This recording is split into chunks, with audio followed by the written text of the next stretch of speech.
আসসালামু আলাইকুম সবাইকে। আশা করি সবাই ভালো আছেন। সবাইকে স্বাগতম জানাচ্ছি বাংলা হান্টেড ভয়েসে। দৈনন্দিন জীবনে আমাদের আশেপাশে এমন অনেক ঘটনাই ঘটে যার কোনো ব্যাখ্যা আমাদের কাছে থাকে না। এমনই একটি গল্প আজকে আপনাদের সাথে শেয়ার করছি। তো কথা না বাড়িয়ে গল্পে চলে যাওয়া যাক। হোটেলে ঢোকার পর একটা ভিড় অনুভব করলাম। কেয়ারটেকার আমায় 8 তলার শেষ ঘরটায় নিয়ে গেল।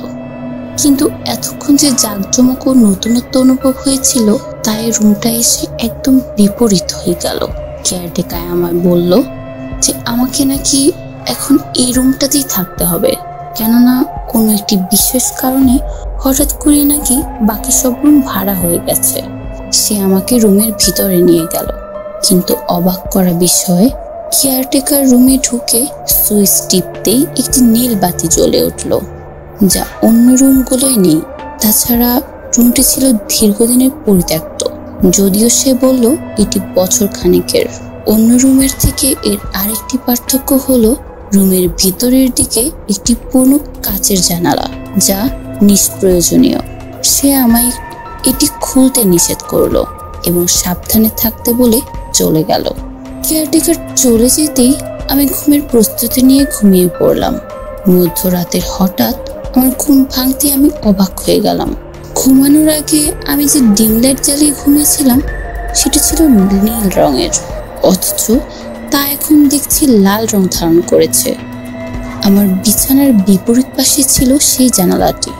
জানালার ওপাশ থেকে কেমন জানি ভয়ঙ্কর গোঙানির আওয়াজ আসছে। মনে হচ্ছে কেউ যেন অধিক যন্ত্রণায় কাতরাচ্ছে ও গ্লাসে হাত দিয়ে সেটি থাপড়াচ্ছে আর আমার কাছে যাওয়ার জন্য ইশারা করছে।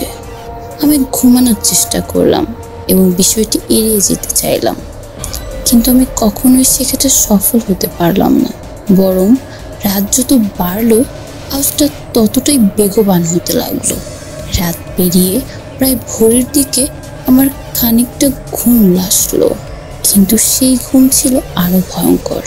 স্বপ্নে দেখলাম এক বিচিত্র ধরনের লোক, নারী না পুরুষ আন্দাজ করতে পারছিলাম না। পরনে ছিল সাদা বস্তা আর গায়ে ঝুলানো ছিল রক্তমাখা এক রশ্মি।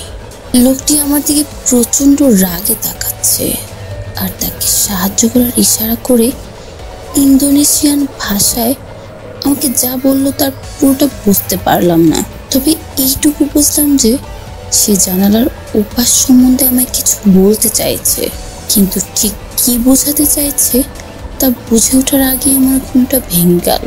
ঘুম থেকে উঠে শরীরে অনেক ব্যথা অনুভব করলাম। উঠে জানালাটি ভালোভাবে পরখ করতে লাগলাম, সব ঠিকঠাক আছে। ফ্রেশ হয়ে কল দিতে লাগলাম কেয়ারটেকারকে আসল সত্যটা জানার জন্যে। কেয়ারটেকার কল রিসিভ করতেই কেমন এক প্রশান্তির হাসি দিল, যা আমার কাছে সন্দেহের সৃষ্টি হলো। তাকে সব ঘটনা খুলে বললে সে খানিক পরে আসবে বলেই ফোনটা কেটে দিল। মিনিট 30 পর এসে আমাকে কথাগুলো ও যেভাবে উড়িয়ে দিয়ে আমাকে নিয়ে ফাজলামো করলো তাতে প্রচন্ড আমার রাগ হলো। ও বলল রুমটি নাকি পুরনো থাকায় আমি ভয় পেয়েছি। যাই হোক, আমিও তাই মনে করে সব চিন্তা দূর করতে চাইলাম। তারপর জানালার ওপর পাশের রুমটি দেখতে গেলাম, যে জানালার পর ঠিক কি আছে তার কৌতূহল মেটাতে। কিন্তু ওই রুমে কোনো স্প্যানিশ দম্পতি থাকায় সেদিন দ্বিধায় তাদের কক্ষে গেলাম না। যাই হোক, আমি ফ্রেশ হয়ে একটু বাইরে ঘুরতে গেলাম। তারপর রাতে এসে যখন ঠিক রুমে ঢুকতে যাচ্ছি এমন এক স্বজাতি আমার পিছন থেকে ডাকলেন। তিনি ভারতীয় সিলেটি। আমি এই রুমে থাকি কিনা জানতে চাইলে আমি সায় দিলাম। তখনই উনি তাড়াহুড়ো করে আমাকে ওনার রুমে নিয়ে গেলেন এবং সেই জানালাকে ঘিরে কিছু কথা বললেন। উনি বললেন এখন থেকে নাকি প্রায় 18-20 বছর আগে 2 কলেজ ছাত্রী এই রুমটি ভাড়া নেয়, কিন্তু প্রথম রাত্রির মাঝরাতেই তারা অদ্ভুত সব কর্মকাণ্ডের সম্মুখীন হয়। মাঝরাতে তাদের প্রবল চিৎকারে সবাই তাদের রুমের দরজার উপস্থিত হয়, কিন্তু কিছুতেই দরজা খোলা যাচ্ছিল না। প্রায় 4 ঘন্টা যাবৎ দরজা ভাঙার চেষ্টা করা হচ্ছিল, তাতে দরজা ভেঙে যাবার কথা, অথচ তা হচ্ছিল না। এভাবে প্রায় 3 ঘন্টা পর মেয়ে দুটি চিৎকার করতে করতে হঠাৎ তাদের আওয়াজ বন্ধ হয়ে যায়। সেই সাথে দরজাও আপনা আপনি খুলে যায়। ভেতরে ঢুকে মেয়ে দুটির রক্তাক্ত লাশ পাওয়া যায়। তাদের উভয়ের দেহে এতটাই আঁচড়ের দাগ মিলে যে বোঝাই যাচ্ছিল না কোনটা কার লাশ। সেই থেকে এই রুমটি পুরোপুরি বন্ধ। তবে এর আগেও এটি নিয়মিত খোলা ছিল কিনা তা জানেন না সিলেটি ভাইটি। তার এই কথা শুনে আমি আজকের রাতটি তার রুমে থাকার অনুরোধ জানালাম, কিন্তু তিনি তার রুমে স্ত্রীকে নিয়ে থাকেন, আমাকে জায়গা দিতে পারলেন না। তিনি আমায় অন্য রুম জোগাড় করার অনুরোধ করলেন। আমি কোনো উপায় না দেখে সে অভিশপ্ত জানালা বিস্তৃত রুমটির দিকে ধীর পায়ে হেঁটে চললাম আর ভাবতে লাগলাম, প্রথম দিনে যখন কিছুই হয়নি তখন কি মূল ঘটনাটির পুনরাবৃত্তি আজকে ঘটে যাচ্ছে আমার জীবনে। অবাক কাণ্ড। আজ রুমে এসে লাইট জ্বালাতেই একটা বাদামি রঙের আলো জ্বলে উঠল। আমি যথারীতি ভয়ে বিছানা তৈরি করে ঘুমিয়ে পড়লাম, কিন্তু মনে ভয় থাকায় রাতের লাইট অন করেই ঘুমিয়েছিলাম। মাঝরাতে হঠাৎ কিসের আওয়াজে আমার ঘুম ভেঙে গেল। জানালার ওই গ্লাসে কে যেন আজও হাত রাখছে। সে সাথে আজ অনেক মানুষের আর্তনাদ শোনা যাচ্ছে। সবাই যেন বন্দিদশা থেকে মুক্তি পাওয়ার জন্য আপ্রাণ চেষ্টা করছে। গ্লাসে কেউ একজন নখ দিয়ে আঁচড়াচ্ছে। মিনিট 30 পর সব বন্ধ হয়ে গেল। তখন শুধু একটা নারী কণ্ঠের আর্তনাদ শোনা যাচ্ছিল। কেউ একজন বলছে, আকু চিন্তা কামু। সাথে ধস্তাধস্তির আওয়াজ শোনা যাচ্ছে। মনে হচ্ছে মেয়েটিকে সেখানে নির্যাতন করা হচ্ছে। আমি এতক্ষণ ভয়ে কম্বলের নিচ থেকে মুখ বের করিনি, সূরা কালাম পড়ছিলাম। এখন একটু সাহস নিয়ে কম্বল সরিয়ে জানালার দিকে তাকালাম, কিন্তু তাতে প্রচন্ড ভয় পেয়ে গেলাম। কেননা লাইটের রং লাল হয়ে গেছে আর জানালা বিস্তৃত দেয়ালটিতে প্রচুর রক্ত আর আঁচড়ের দাগ দেখতে পাচ্ছিলাম। হঠাৎ লাইট বন্ধ হয়ে গেল। জানালার ওপাশে প্রচুর মানুষ ভয়ে চিৎকার করছে। আমাকে চমকে দিয়ে এখন জানালা থেকে একটা ছায়া বেরিয়ে এসে আমার বিছানার পাশে দাঁড়ালো। আমি খুব ভয় পেয়ে গেলাম। তবে কি ওই দুটো মেয়ের মতো শেষ পরিণতি আমার হতে যাচ্ছে? কিন্তু ছায়াটি আমার পাশে এসে অত্যন্ত করুণার স্বরে বলল, আমাদের মুক্তি দাও। সাথে সাথে সেটি মিলেও গেল। রাতে আর আশ্চর্যজনক কোনো ঘটনা ঘটেনি। ভোর হতেই যেন একটা স্বস্তি পেলাম। জীবন তাহলে আমায় আরো একটা দিন ফিরিয়ে দিল। আমি গত 2 রাতের কথা তখনও ভাবছিলাম। ওপারের রহস্যটা ঠিক কি হতে পারে তাই ভেবে পাচ্ছিলাম না। ফ্রেশ হয়ে নাস্তা করলাম, তারপর আমার পাশের রুমটি চেক করতে গেলাম, এই জন্যে যে জানালার ওপাশে ওই রুম পর্যন্ত বিস্তৃত কিনা, অথবা ওই রুমেও কিরকম জানালা আছে তাই দেখার জন্যে। গিয়ে দেখলাম রুমের দরজা খোলাই আছে। ভেতরে গিয়ে দেখলাম রুমটি খালি। হয়তো রুমের ভাড়াটে চলে গেছে। রুমটি অত্যন্ত আধুনিক, যে কোনো প্রেসিডেন্টের জন্য উপযুক্ত। অন্তত আমার রুমের মতো পুরনো নয়, আবার সেরকম কোনো জানালাও নেই। তবে এই রুম ও আমার রুমের মাঝখানে অল্প জায়গার ব্যবধান রয়েছে। তার মানে জানালার উপাশে কিছু একটা ঠিকই আছে। রুমে এসে অনেক ভাবলাম। রাতে যা হয়েছিল তার কোনো প্রমাণই এখন রুমে নেই। তাই অনেক ভাবার পর এই সিদ্ধান্ত নিয়ে ফেললাম যে আজ রাতেই আমি জানালা খুলে ভিতরে ঢুকবো। তাই সেরকম ভালো প্রস্তুতিও নিয়ে ফেললাম। কিন্তু জানালার ওপাশে প্রবেশ করার পূর্বেই আমাকে ওখান সম্পর্কে আগে ভালো ধারণা নিয়ে নিতে হবে। সেজন্য ছুটে চললাম হোটেলের কিছু আদি বাসিন্দাদের বাসাতে, খোঁজ নিতে চেয়ে তারা এই বিষয়ে কিছু জানে কিনা। কিন্তু কেউই রাজি হলো না কিছু বলতে। শুধু একজন বৃদ্ধ ছাড়া বাকি সবাই না করে দিল যে তারা কিছুই জানেন। শেষমেশ নিরাশ হয়ে হোটেলে ফিরলাম। কিন্তু রুমে ঢোকার পরই একটা ঠান্ডা বাতাস রুমের দরজা দিয়ে বেরিয়ে গেল। কিন্তু তাতে দ্বিধা করলাম না, বরং সন্ধ্যা হবার অপেক্ষায় রইলাম। বিকেলের জন্য কেয়ারটেকারকে বলে অতিরিক্ত টাকা দিয়ে খাবারটা রুমে নিয়ে এলাম, কারণ বিকেলে আমার ক্ষুধা ছিল না। তাই ভাবছিলাম সন্ধ্যায় মাগরিবের নামাজ শেষেই খেয়ে নিব। সবকিছু ঠিকঠাক মতো রেডি করলাম। রুমের দরজা ভিতর থেকে এমনভাবে লক করলাম যেভাবে বাহির থেকে তার চাবি দিয়ে খোলা যায়, অর্থাৎ সিটকারি লাগালাম না, যাতে করে কেয়ারটেকার বা অন্য কেউ বুঝে যে আমি বাইরে গেছি। ভাতটুকু খেয়ে নিতে চাইছিলাম, কিন্তু পরে ভাবলাম জানালার রহস্যটা উদ্ধার করার পরই এসে খাবো। ঢোকার আগে রুমের লাইটটা নিভিয়ে টর্চটা হাতে নিলাম। এবার জানালায় এসে হাত দিয়ে টেনে খোলার চেষ্টা করলাম, কিন্তু কিছুতেই খুলছে না। গ্লাসটা ভালোভাবে পরখ করলাম যে কোথাও লক করার সিস্টেম আছে কিনা, কিন্তু তেমন কিছুই পেলাম না। তাই আবারও চেষ্টা করতে লাগলাম।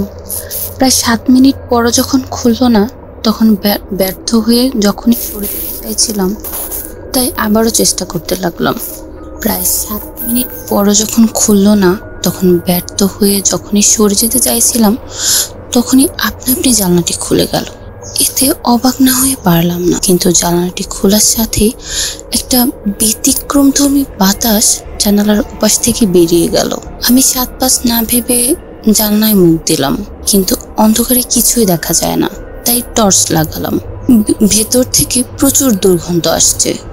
মুখ জানালার ভেতর থেকে বের করে বমি করলাম। তাছাড়া টর্চের আলোতে ভিতরে কিছুই দেখা যাচ্ছিল না। বমি করাতে ক্ষুধার জ্বালা বেড়ে গেল, কিন্তু এত সহজে হাল ছাড়ার পাত্র আমি নই। তাই তো মুখে আবারও স্প্রে করে মাস্ক লাগালাম। ঢুকে পড়লাম ভিতরে, কিন্তু ভেতরে ঢুকেও এপাশের রহস্যটা কিছুই উদ্ধার করতে পারলাম না। 2 রাতে যা ঘটেছিল তার কোনো কিছুরই হদিশ এখানে দেখতে পেলাম না। টর্চের আলোতে এটাকে রূপকথার রাজ্য মনে হচ্ছে। ভয়ে কাঠ হয়ে গেলাম। প্রায় 15 মিনিট সার্চ করার পর সেখান থেকে বের হতে চাইলাম, কিন্তু জানালাটি খুঁজে পাচ্ছি না। আমি তো জানালার 1 হাত দূরেই ছিলাম মাত্র, কিন্তু আর কয়েক হাত দূরে গিয়েও যখন জানালাটি খুঁজে পেলাম না, তখন ব্যর্থ হয়ে অসহায়ের মতো এক অন্ধকার রাজ্যের মাঝখানে আমি দাঁড়িয়ে রইলাম। কতক্ষণ পর জ্ঞান ফিরলো আমি জানি না। কবে জ্ঞান হারিয়েছি তাও মনে নেই, কেননা এখানে আমি পৃথিবীর প্রতি কোনো টান অনুভব করছি না। মনে হচ্ছে আমি যেন মহাবিশ্বের কেন্দ্রবিন্দুতে অবস্থান করছি। কিন্তু এ কি হল? আমি আমার পা হাত কিছুই নাড়াতে পারছি না। নাড়ানোর চেষ্টা করলে শিকলের মতো ঝনঝনিয়ে ওঠে। এখানে ঢোকার মূল উদ্দেশ্যকে ভুলে গিয়ে এখন আমাকে এখান থেকে বের হওয়ার সব রকমের চেষ্টা করতে শুরু করলাম। মনে পড়লো সেদিনকার সেই বৃদ্ধ ইন্দোনেশিয়ান লোকটির কথা। মনের মধ্যে ডর আঁকড়ে ধরলো। আয়াতুল কুরসি জোরে জোরে পাঠ করলাম। হাতের লাইটটিও হারিয়ে ফিরেছিলাম। অনেক জোরে জোরে সূরা কালাম আর দোয়া দুরূদ পড়তে লাগলাম। হঠাৎ অনেকগুলো শিকলের আওয়াজ আমার পাশ থেকে শুনতে পেলাম। অনেক গড়গড় আওয়াজও আসছিল। ভয় পেয়ে গেলাম, কিন্তু পড়া বন্ধ করলাম না। অবশেষে সফলও হলাম। কয়েক গজ দূরে কিছু আলোক সংকেত দেখতে পেলাম। এগিয়ে গেলাম সেদিকে, কিন্তু কেন জানি মনে হচ্ছে সেটি এখানকার রহস্যের একটি প্রতিফলন। আলোর কাছাকাছি যেতেই সেটি মিলিয়ে গেল। একটা লাল চিহ্ন আমায় কিছু একটা ইঙ্গিত দিয়ে বোঝাতে চাইলো। আমি সেই সংকেতটি প্রায় মুখস্থ করে ফেললাম, যাতে পরে সেটি দিয়ে কিছু একটা বুঝতে পারি। খানিকক্ষণ পর বাদিক থেকে আরেকটা নীল আলোক রশ্মি এলো। আমি সেদিকে বেশ কয়েক মিটার এগিয়ে গেলাম। শরীর তখন ক্ষুধা আর ভয়ে নিঃশেষ হয়ে গিয়েছিল। নীল আলোক রশ্মিতে এগিয়ে যেতে যেতেই হঠাৎ আচমকা ভাবে আমার রুমের সেই রহস্য ঘন জানালাটি খোলা অবস্থায় দেখতে পেলাম। কেন মনে হচ্ছিল সে আলোক রশ্মি দ্বারা করা সংকেতটি আমার বাইরের কোনো রহস্যকে ইঙ্গিত করেছে, আর আমাকে সেজন্যই এখন বাইরে যেতে দেয়া হচ্ছে। তড়িঘড়ি না ভেবে তৎক্ষণাৎ জানালা পাড়ি দিয়ে বাহিরে এলাম এবং হাঁপ ছেড়ে বাঁচলাম। পিছনে তাকিয়ে দেখি জানালাটি আপনা আপনি আবার বন্ধ হয়ে গেল। মোবাইলটা হাতে নিয়ে তারিখ ও সময় দেখে আরো বেশি অবাক হলাম। দেখি জুলাই মাসের 8 তারিখ। রুমে প্রচুর ধুলোবালি। আমি জানালা পেরিয়ে ওপাশে অন্ধকার রাজ্যে গিয়েছিলাম 8 এপ্রিল। মানে দীর্ঘ 3 মাস আমি সেখানে বন্দি ছিলাম। কিন্তু কিভাবে না খেয়ে এতদিন পরও আমি বেঁচে আছি তা আন্দাজও করতে পারছি না। আমার জিনিসপত্র অনেক নষ্ট হয়ে গেছে, কিন্তু মোবাইলটা ওপাশে ঢোকার আগে চার্জে লাগিয়ে গিয়েছিলাম। এজন্য নিজেকে নিজে ধন্যবাদ দিচ্ছি। কিন্তু দরজা খুলতে গিয়ে আরেকবার টাস্কি খেলাম। দরজা বাইরে থেকে বন্ধ। আর 3 মাস নিখোঁজ ব্যক্তির জন্য কর্তৃপক্ষের দরজা খোলা রাখবে না, এটাই তো হওয়া উচিত। হয়তো চিরতরে সেই দরজা কর্তৃপক্ষ বন্ধ করে দিয়েছে। সবার কাছে এই অভিশপ্ত রুমটা আরো রহস্যময় হয়ে উঠেছে। মনে থাকতেই সেই লাল সংকেতটি ধুলো পড়া কাগজে লিখে নিলাম। এখনকার সবকিছুই এক একটা রহস্যময় হয়ে উঠছে। দরজায় টোকা দিতেই সেটি আপনা আপনি খুলে গেল। একটু স্বস্তি পেলাম। বাইরে বের হয়ে সাথে সাথে দরজা এমন ভাবে লাগালাম যেন কেউ বুঝতে না পারে যেটি খোলা ছিল। বাইরে কাউকে দেখতে পাচ্ছি না। এই 3 মাসে বাইরেটা খুব বেশি পরিবর্তন হয়নি। দরজার দিকে আরেকবার তাকাতেই দেখলাম উপরে যে ইংরেজিতে লেখা আছে, ডোন্ট ইনফিল্টার ইট ইন। তার মানে এখন যদি ভেতর থেকে আমায় বাইরে যেতে কেউ দেখতো তবে খুব সমস্যা হতো। কিন্তু সিসি ক্যামেরাও তো আছে। তাই অভিশপ্ত এই রুমটা থেকে সরে পড়লাম এবং বেরিয়ে গিয়ে আগে সংকেতটির ব্যাখ্যা খুঁজতে হবে। তাই প্রথমে হোটেল থেকে বেরিয়ে কিছু খেয়ে ফ্রেশ হলাম। তারপর একজন জ্যোতিষীর কাছে গেলাম। তার কথা মতো সংকেতটি আমায় হোটেলের পাশে পুট্রি নামক জঙ্গলের দিকে ইঙ্গিত করে। কিন্তু এখানে যাওয়া আমার পক্ষে অসম্ভব, কেননা সেটি অত্যন্ত ঘন একটি জঙ্গল। সীমানা পেরিয়ে কাছে ঘেঁষলেই মরে যাওয়ার আশঙ্কা 90%-এরও বেশি। আর জঙ্গলে ঢুকলেই নিশ্চিত কোনো জীবজন্তুর হাতে মৃত্যু। তাই কি করব তা ভেবে পাচ্ছিলাম না। আবারও রুমে ঢুকলাম সবার চোখে ফাঁকি দিয়ে। ভেতরে গিয়ে ঘুমিয়ে পড়লাম ধুলোবালি বেষ্টিত সেই অভিশপ্ত রুমে। এখন আর আগের মতো ভয় করছে না, শুধুমাত্র নির্দিষ্ট একটি নির্দেশনা পাওয়ার জন্য অপেক্ষা করছি। মাঝরাতে হঠাৎ ঘুম ভাঙলো। দেখতে পেলাম জানলা থেকে একটি লোক বেরিয়ে আসছে। পরপর 3 জন। আমি তাদের দিক নির্দেশনার জন্য অপেক্ষা করছিলাম। সেদিন তাদের মুখ থেকে সব ঘটনা শুনেছিলাম। তখন 1936 সাল। ইন্দোনেশিয়াকে তখন নেদারল্যান্ড শাসন করছে। স্বভাবতই ইন্দোনেশীয়রা বহু জাতীয় উপগোষ্ঠী বিচিত্র এক দেশ। কয়েকজন নেদারল্যান্ডি সেনাবাহিনী ইন্দোনেশিয়ান প্রায় 120 জন স্বাধীনতাকামী লোককে ওই জানালার উপাসে বন্দি করে রাখে। অথচ জানালার উপাসটি অত্যন্ত সংকীর্ণ, যাতে এত লোক থাকার মোটেও উপযুক্ত না। হোটেলের মালিকও নেদারল্যান্ডের ছিল। তাদের হাতে পায়ে শিকল পরানো ছিল, এতে তারা বিন্দু মাত্র নড়তে পারত না। এদের মধ্যে বেশ কয়েকজন তরুণীও ছিল। নেদারল্যান্ডের অত্যাচারী সেনাবাহিনীরা যখন তখন এসে ওইসব তরুণীদের অত্যাচার করত। এদের কেউ ছিল ভাইয়ের সামনে, কেউ বা বাবা মায়ের সামনে, কিন্তু তাদেরকে কোনো খাবার দেয়া হতো না।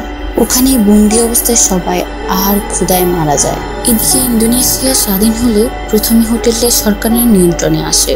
এই জানালাটি তখন বন্ধ করে দেওয়া হয়। এমনকি লাশগুলো পচে গিয়েছিল, অথচ সেগুলো সরানো হয়নি। বাকি ইতিহাসটা আমার জানা। সেদিন তারা জঙ্গলটির ব্যাখ্যাও আমায় দিয়ে দিল। সেখানে গেলে আমার কোনো ক্ষতি হবে না এমন নিশ্চয়তাও তারা দিল। তবে সেজন্য আমায় কিছু নিয়ম অনুসরণ করতে হবে। আমি সেভাবেই পরদিন প্রস্তুতি নিয়ে জঙ্গলের উদ্দেশ্যে রওনা দিলাম। কিন্তু মনে মনে চিন্তা করতে লাগলাম, তাদের কথাটি যদি সত্যি না হয়। জঙ্গলের নির্দিষ্ট সেই স্থানে যেতেই আমি চমকে গেলাম। এতদিন পর কিভাবে এগুলোর অস্তিত্ব টিকে থাকে। এখানে এসে কিছু জিনিসপত্র দেখতে পেলাম। এর বেশিরভাগই লোহার, কতগুলো প্লাস্টিক, আর বাকিগুলো পচে গেছে। এখানে সেই সকল অত্যাচারী সেনাবাহিনীর কয়েকজন শেষ নিঃশ্বাস ছেড়েছিল। কিন্তু তারা এই জঙ্গলে আসার সাহস করেছিল কিভাবে? হয়তো তখন এত গহীন বন ছিল না। ব্যবহার্য সকল জিনিসপত্র তখন একত্র করে খুঁজতে লাগলাম। খুঁজতে গিয়ে একটি টিনের টুকরোও পেলাম, যাতে লেখা আছে Mark Stuart Taylor, Netherland burg university. সেটি পকেটে রেখে বাকিগুলোতে কেরোসিন ঢালিয়ে আগুন ধরিয়ে দিলাম। দাও দাও করে আগুন জ্বলছে। হোটেলের সেই রুমটি আজ অভিশাপের কালো দাগ থেকে মুক্তি পেল, এমন বিশ্বাসই ছিল। জঙ্গল থেকে হোটেলে ফিরে রুমে ঢুকতে গেলাম, কিন্তু আজ শেষ দিনেই একজন আমায় ঢুকতে দেখে ফেল। আমাকেও রুমের বিস্তারিত বর্ণনা দিল। ও চলে যেতেই আমি মুচকি হেসে রুমে ঢুকলাম। মায়ের কাছে নানু বাড়ির গল্প। কিন্তু রুমে ঢুকতেই আবার সেই অভিশপ্ত অস্তিত্বের অনুভব করলাম। বুঝলাম ওরা হয়তো সবাই মুক্তি পায়নি। কাছে গিয়ে জানালা খুললাম। এবার প্রথম চেষ্টাতেই খুলে গেল। আজ একটা নারী কণ্ঠ আমার কাছে কথা বলল, ওপাশ থেকে এপাশে। কিছু তাতে একটা ফাঁক অনুভব করলাম। আমি ভেবেচিন্তে কেরোসিনের বাকি বোতলটা ভেতরে অন্ধকারের মধ্যে ঢেলে দিয়ে আগুন জ্বালাতে লাগলাম। কিন্তু নারী কণ্ঠটি আমায় আগে পকেটের ওই টিনের টুকরোগুলো ফেলে দিতে বলল। আমিও তাই করলাম, তবে টিনের ঠিকানাটা মুখস্থ করে রাখলাম। আগুন জ্বালানোর কিছুক্ষণের মধ্যে নারী কণ্ঠটি বলে উঠল, লোকটা এখনো বেঁচে আছে, ওকে তুমি ছেড়ো না, আহার ক্ষুধা দিয়ে ওকে শাস্তি দিও। আগুন জ্বালিয়ে জানলাটা বন্ধ করে দিলাম। এখন আর কোনো সমস্যা হবে না এই অভিশপ্ত রুমে। কেউ হয়তো বিশ্বাসই করবে না এই রুমে অনেক ভয়ঙ্কর ঘটনা ঘটেছে, যেমনটা সেদিন সেই বৃদ্ধ লোকটি আমায় বলেছিলেন। এই অভিশপ্ত রুমটিতে রাতে কেউ কখনো থাকতে পারেনি, ছেলে হোক আর মেয়ে হোক। রাতে এই রুমে যে ঘুমিয়েছে তাদের অঙ্গ প্রত্যঙ্গে নানা ক্ষতের চিহ্ন পাওয়া যেত, এবং কেউই সকালে সূর্যের আলো দেখতে পেত না।